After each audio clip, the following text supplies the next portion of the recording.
What's up, everybody? It's your favorite sellout's favorite nerd, and today we're looking at Warbotron WB01A Air Burst, or as you may know him, Blast Off. So I went ahead and got him. Went ahead and got him through BBTS. I couldn't hold out. I wanted him so bad. Let's take a look at him. Right out the box, the plastic feels pretty solid. I gotta say, if I were to compare what the plastic feels like, it would be to these guys. The plastic feels very similar to this era of Make Toys plastic. It's got like that, like my buddy Greg said, it's got like that rough but smooth feel. I don't know. Let me take these off so we can get a better look. Right off the top, there are very few pieces of plastic on here that don't have any paint on them. The shoulder, the bicep, the crotch piece underneath this bit, the hands, but most everything else has at least one paint app on it somewhere. These don't here, but most everything does. It feels like a first piece, you know, in the sense that like there's some like last minute tolerances that aren't perfect. Like my knee here, that one's good. You see how that one kind of pops out of place? I don't know if you... Yeah. See? You know, those are just little tolerance things. Not a huge deal, but, you know, for being nitpicky. Little bit of this kibble here, all here folds up really nicely, but a little bit here, which is my big complaint, is this huge chunk of kibble here, and there's really not a whole lot you can do to hide it at all. It's just kind of stuck there. That's my biggest complaint. But it's the back of the bot, so you don't see it often. I'm also I'm not crazy about these shoulder pads. Now they are on ball joints, and you could just pop them off, but then you got a great piece of plastic underneath, so it would still not look quite right. He is huge, and I hope Repros, I guess this is the combiner port in here, I hope Repro Labels does some stuff for him, because he looks like he could use some emblems and stuff, but he's good. He's solid. There's a couple of little, this knee specifically. Can you hear it? Listen. Doesn't quite articulate correctly. But all in all, very good. I am extremely happy. I haven't been able to stop messing with him. I like him a lot. Plastic-wise, he does feel very similar to Giant. It feels very similar to Make Toys. I don't know what's going on. I wouldn't be surprised if somebody that was involved with Make Toys in some capacity is now involved with these guys. There's a lot of line work. There's a lot of detail. I know people are saying TFC. The transformation kind of feels TFC-ish because it's not very complicated, whereas like the Make Toys Giant was like overly complicated for no reason. But like the overall plastic feel vibe feels very Make Toys. So that's, I don't know. That's what I'm telling you. I'm telling you, it feels like a Make Toys piece. One thing I did want to make sure that I mentioned was, although there's paint everywhere and it's really well done, there are some places where it's a little thin. Right on his mouth guard there, some spots down in here, the brown is showing through. So just, be aware of that. I also caught, I don't know, I scratched it all off, I think, but there was some blue, like some random blue paint that was on the back of him somewhere, and I think I got it all off, but I was just like, where did that even come from? What's going on in these factories? But yeah, I just wanted to mention it. And this hollowness in there kind of bugs me. But I'm nitpicking now. Let me stop before I get out of control. Before we transform this guy, let's take a look at articulation. So head's on a ball joint, and it's pretty limited. It's pretty limited just by the mold design of the plastic in the back. It does have some nice light piping. Let me see if I can...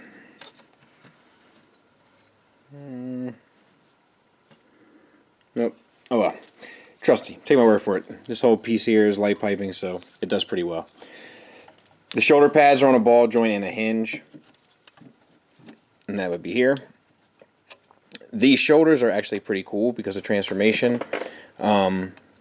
They're like a universal joint where they swivel and hinge, but they also hinge back, so you get a bit of a butterfly joint actually out of them. Bicep swivel, double jointed elbow, giving you almost 90 degrees, past 90 degrees, but almost full articulation. Wrist is on a swivel, and the fingers, not the thumb, but the fingers are on one hinge. Same on the other side. Waist is on a swivel. Universal joint, not ratcheted though, which makes me, this will loosen over time. But universal joint on the on the hips, thigh swivel, knee. The knee is like it's double hinged. It feels like, but it only gives you less than 90 degrees. That's and like mine is like, you see my plastic is like rubbing up against the side of it. That's just a design flaw. That's maybe if they would have taken their time a little bit more and everybody got them at the same time. But bridge over the water or whatever they say. Water under the bridge, right? Dyslexic. You got this for kind of a heel spur. And then the foot is on a ball joint that hinges, and the actual toe bit is on a very, very tight swivel. So that's it for articulation. My rule of thumb is start from the top and work your way down with this guy. So I do the head 180,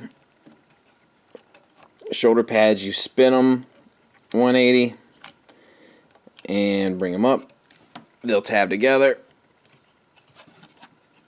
And then if you look here, this part comes up in the back, the windshield bit, and this is a very tight tolerance there, but once it goes, it's in for good. Moving right along, we'll prep the arms a little bit, close up your hands. You want to swivel your hands so that the back of the hand folds in.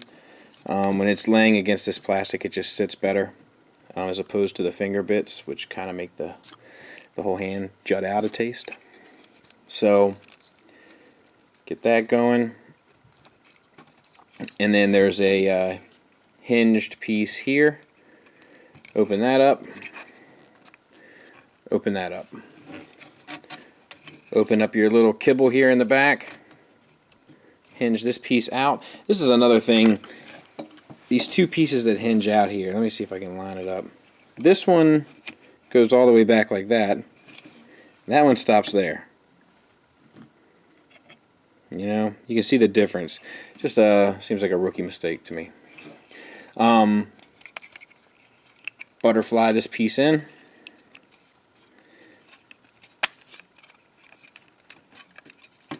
Make sure that your hips are all lined up and everything, because it'll pay off later.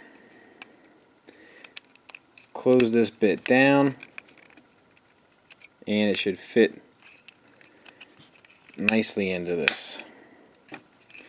Same on this side. Butterfly it up.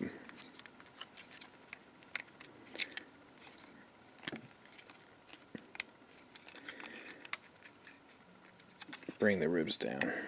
Or whatever. Ribs is just as good as word as anything else. So, yeah, you got it to that point. The wings, they don't eat me up, but it is a sensitive bunch. So what I like to do, these toes here are extremely fragile, or not fragile, they're extremely stiff. So I swivel up and I've used this, let's see if you can get a good, that gray piece of plastic in there, I use that as leverage against itself. I was afraid I was going to break it, but I don't even see a stress mark on it, which is a good thing. Fold that up.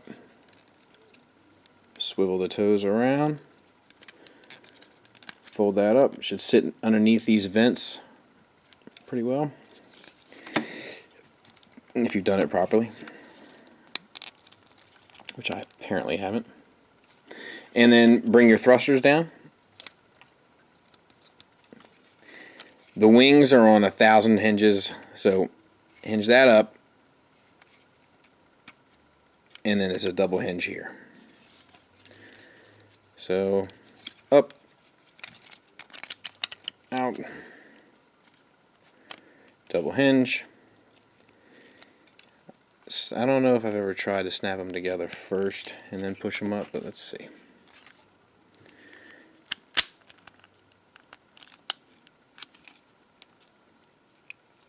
Alright. So that looks a little empty, right?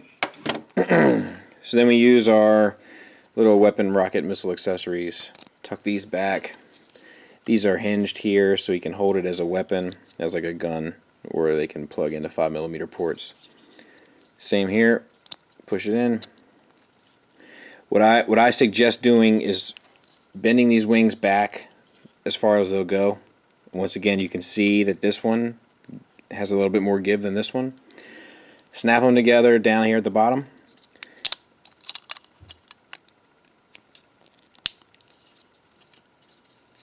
And then while keeping pressure, snap the top wings together. And then attach them to the spaceship. And there you got the spaceship. See my wing popped off? That's just a fit and finish kind of thing. And then you got these guns here, and you can attach them here or down here in the typical Seeker kind of fashion. And it's got 2 ports. Not really sure why. So I used the back one there. So there you have it. I had to get the landing gear out just to show you. And it doesn't really seem to cause any problems on mine. Mine looks good. Let's see if I can get it. Yeah. These wheels are kind of loosey-goosey, and they do roll, but the wheels kind of on the toes don't roll. So I'm not exactly sure what they were going for there. But you know, it's one of those things. It's cool that they have it, but you know, it does nothing for me. I'm not going to keep them like this. I just wanted you to see how it was done, and you know, it's kind of panel formerish. I got to be honest. Like, it's cool. It's definitely cool when it feels right. You know, it actually feels like the first blast off ever, like their first proper blast off.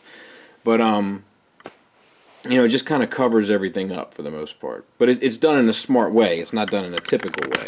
You know, at the same time. So I got to give it to him. It's pretty clever. Well, I guess for size comparison's sake, I might as well show you. This is him with the Fans Project Blast Off, and the Classics, little dusty unit. Classics Thundercracker. So yeah, big girl. Oh heck, just because I like you guys. There you go. I think I broke a tab on that unit. But, you know, the brown's a little different. You know, but it doesn't feel wrong. I got to be honest with you. So, yeah, let's get to some size comparisons in robot mode and some final thoughts.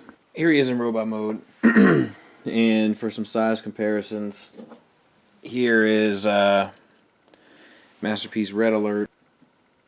Giant Make Toys Scavenger, Masterpiece Starscream.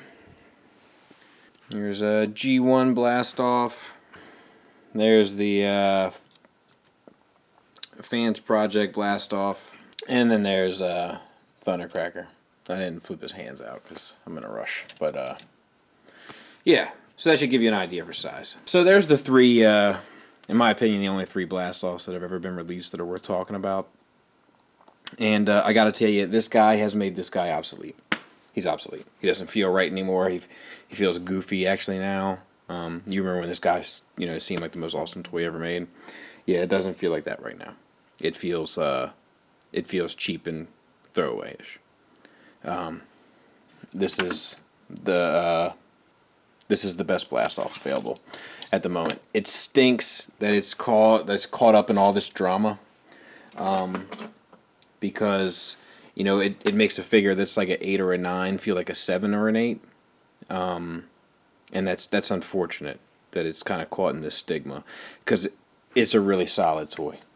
One of the can I be honest with you? I like him more than I like Razorclaw. Than I like the Leo Dux MMC Razorclaw. I'm not saying he's a better made figure.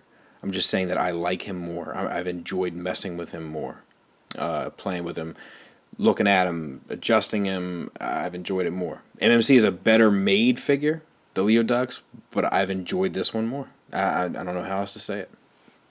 I don't use these things, but you know, it's just, you know, the only thing that I think that's keeping, you know, this figure from really getting the clout that it deserves is the reputation at the moment because of this BBTS thing. But, you know, I'm not letting it jam me up too much. Oh, so you did decide to get it. Thought it was like a big moral dilemma and you weren't sure you could support the company, blah, blah, blah. Bobby?